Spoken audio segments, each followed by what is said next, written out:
Hello students, welcome to my YouTube channel easy learning. इस वीडियो में हम BEGS 183 की बुक जिसका नाम है राइटिंग एंड स्टडी स्किल्स, इसके सेकंड यूनिट के फर्स्ट मोस्ट इम्पोर्टेंट क्वेश्चन पर डिस्कशन करने वाले हैं। तो गाइज, इससे पहले मैं फर्स्ट यूनिट की वीडियोस अपलोड कर चुकी हूँ। अगर आपने वो नहीं देखी तो चैनल के प्लेलिस्ट में जाकर आप वो देखिए। एंड इस वीडियो में हम सेकंड यूनिट लेंगे और इस यूनिट का नाम है एनहांसिंग वोकैबुलरी। सो हमारा फर्स्ट क्वेश्चन जो है वो स्टार्ट करने से पहले मैं आपसे कहना चाहती हूँ, अगर आपने मेरे चैनल को सब्सक्राइब नहीं किया तो प्लीज मेरे चैनल को सब्सक्राइब करें, वीडियो को लाइक करें, शेयर करें, और अगर आपको नोट्स चाहिए तो आप व्हाट्सएप पर कॉन्टैक्ट कर सकते हैं। तो चलिए वीडियो स्टार्ट करते हैं। हमारा इसका फर्स्ट क्वेश्चन है, what are the some difficulties in learning English vocabulary. English vocabulary जो है उसको लर्न करने में जो डिफिकल्टीज आती हैं, कौन कौन सी डिफिकल्टीज होती हैं उनके बारे में बताना है। तो इसकी बहुत सारी डिफिकल्टीज होती हैं जिनके बारे में हम पढ़ेंगे। फर्स्ट हमारी जो डिफिकल्टी होगी वो होगी होमोनिम्स। होमोनिम्स क्या होते हैं? होमोनिम्स वो होते हैं जो कि वर्ड एक ही होता है लेकिन उसकी जो मीनिंग्स होती हैं वो काफी सारी होती हैं। अभी हम यहाँ पर लिखा हुआ जो है डेफिनेशन वो पढ़ लेते हैं, फिर उसके बाद देखेंगे। Homonyms are words which have the same spelling and pronunciation but different meanings in different context. Homonyms वो वर्ड्स होते हैं जिनकी जो स्पेलिंग होती है एंड जो प्रोनाउंसिएशन होती है वो दोनों सेम होती है, लेकिन जो उनकी मीनिंग होती है वो डिफरेंट होती है। डिफरेंट डिफरेंट मीनिंग्स के होते हैं वो वर्ड्स, और डिफरेंट कॉन्टेक्स्ट में उसकी जो मीनिंग होती है वो अलग होती है। फॉर एग्जाम्पल के लिए बेड, यहाँ पर दो एग्जाम्पल दे रखे हैं। She went to her room and lay down on the bed. फिर सेकंड है, my husband is busy preparing a bed for the roses. So I hope ये आपको समझ में आ गया होगा। So the meaning from the context in which the word has been used. Example, the context of the first sentence is a piece of furniture. यानी कि first sentence में जो बेड है उसका मतलब फर्नीचर का एक पीस के लिए यूज किया गया है वो bed. In the second sentence the context is the area in a garden so that plants can be grown in it.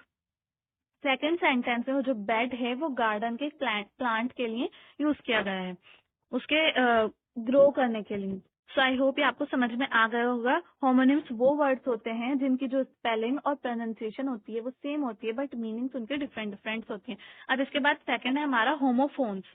Homophones क्या होते हैं? होमोफोन्स वो होते हैं जिनके साउंड सेम होते हैं बट जो मीनिंग होती है वो डिफरेंट होती है। अभी मैं पढ़ के बताती हूँ, जब आपको और अच्छे से समझ आ जाएगा। The pronunciation of these words are the same, but the spelling and the meaning of the words are different. उनका जो pronunciation होता है वो सेम होता है लेकिन उनकी जो मीनिंग होती है और स्पेलिंग होती है उनकी वो डिफरेंट होती है। जैसे अभी एग्जांपल में देखते हैं, ग्रेट और ग्रेट, दोनों की जो स्पेलिंग है वो दोनों की अलग अलग है और मीनिंग भी दोनों का अलग है, लेकिन जो प्रोनाउंसिएशन है वो सेम है। एक ग्रेट का, इस वाले ग्रेट का मतलब होता है महान और इस ग्रेट का मतलब है जाली। तो दोनों का मतलब, सॉरी, दोनों की जो प्रोनाउंसिएशन है वो सेम है मतलब, लेकिन जो उसका मीनिंग है वो डिफरेंट है और जो उसकी स्पेलिंग है वो भी डिफरेंट है। Such pair of words with identical sounds but different spelling and different meanings are called homophone. Homo का मतलब, अब मैं आपको बता देती हूँ, होमो का मतलब होता है सेम। अभी हम ऊपर भी पढ़ के आए होमोनिम्स, तो उसमें भी सेम ही है। होमो का मतलब सेम होता है, फोन्स का मतलब साउंड होता है। तो होमोफोन ये होगा। जैसे एग्जाम्पल में है, फर्स्ट वाले में फर्स्ट एग्जाम्पल इसका ग्रेट और ग्रेट। ग्रेट जो महान वाला ग्रेट होता है, ग्रेट जाली वाला। ऐसे फ्लोर, फ्लोर, तो एक फ्लोर होता है फूल के लिए, एक फ्लोर होता है आटे के लिए। फिर ब्रेक टूटना और ब्रेक लेने वाला, ब्रेक लेने वाला। सो देयर, फिर देयर, देयर मतलब उनका और देयर मतलब वहां। तो इस तरीके के एग्जाम्पल हो जाते हैं, ये हमारे होमोफोन्स होते हैं। थर्ड जो हमारा है वो है homographs. Same form and different sound and meaning. ये मैं आपको पढ़ के बताऊंगी जब आपको ज्यादा अच्छे से समझ में आएगा। इसका पहले एग्जाम्पल दे रखा है तो वो हम देख लेते हैं। They fought with bows and arrows, they bow their head to the martyrs. The spelling in both the sets of sentences are the same, but they are also pronounced in the same way. Such pairs of words are called homographs. इनकी जो spelling है दोनों words की वो same ही है, pronounce भी same ही हो रहे हैं, बट इनकी जो मीनिंग है वो अलग अलग है। डिफरेंट डिफरेंट कॉन्टेक्स्ट में इनकी जो मीनिंग है वो अलग है।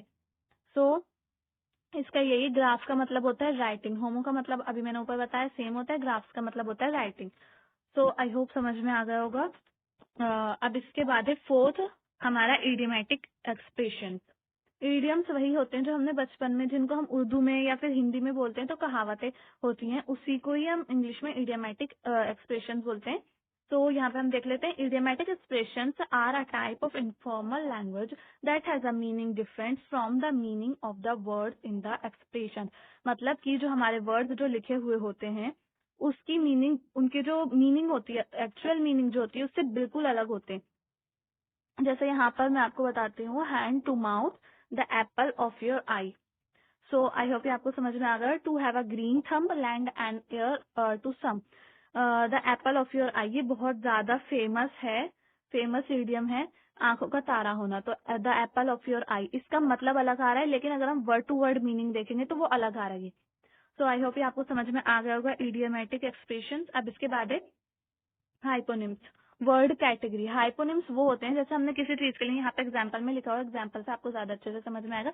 एग्जांपल में लिखा हुआ है क्लोथ्स।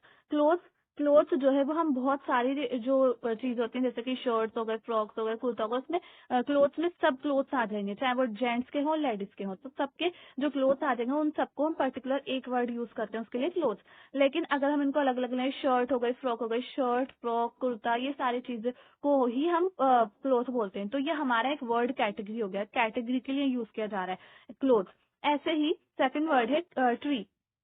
तो ट्री तो सिर्फ एक कैटेगरी के लिए यूज किया जा रहा है, जबकि जो उसके अंदर काफी सारे ट्री आ सकते हैं, जैसे बनियन ट्री, नीम ट्री, पीपल ट्री, गुलमोहर ट्री, ऐसे बहुत सारी चीजें आ रही हैं। ऐसी कुकिंग मटे कुकिंग मेथड, कुकिंग मेथड काफी सारे हो सकते हैं, जैसे कि बेक करना, बॉईल करना, फ्राई करना, डीप रोस्ट।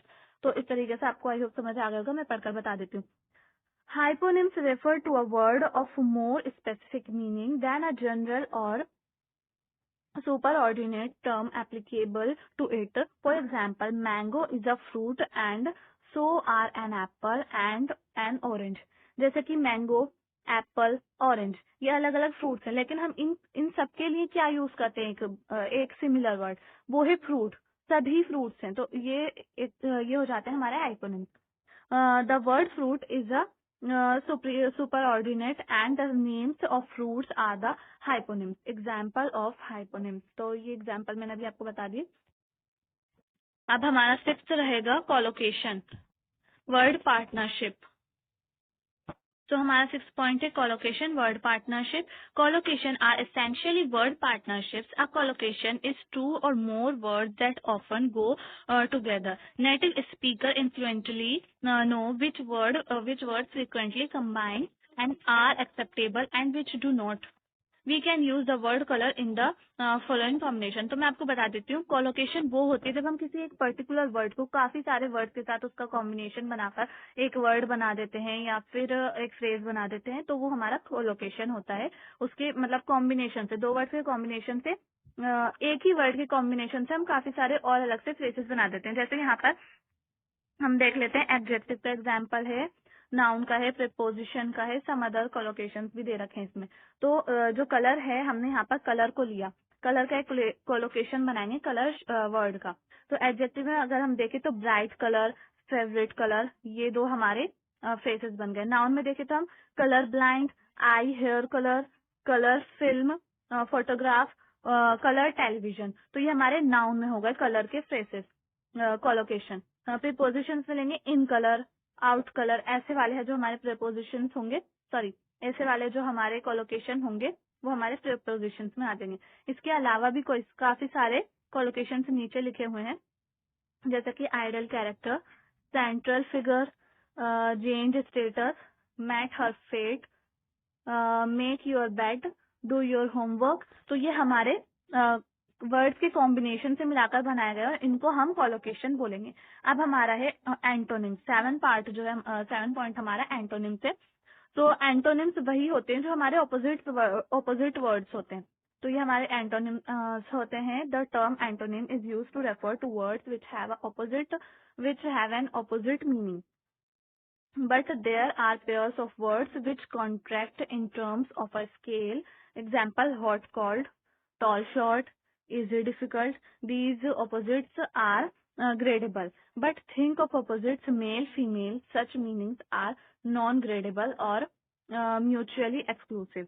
तो आई होप ये आपको समझ में आ गया होगा. आपको बस इतना बताना, ये पूरा आपको डिटेल में नहीं आएगा, आपको लिखने के लिए आएंगे कि कौन कौन सी डिफिकल्टीज होती हैं जो कि इंग्लिश लर्निंग वोकैबुलरी में आती हैं.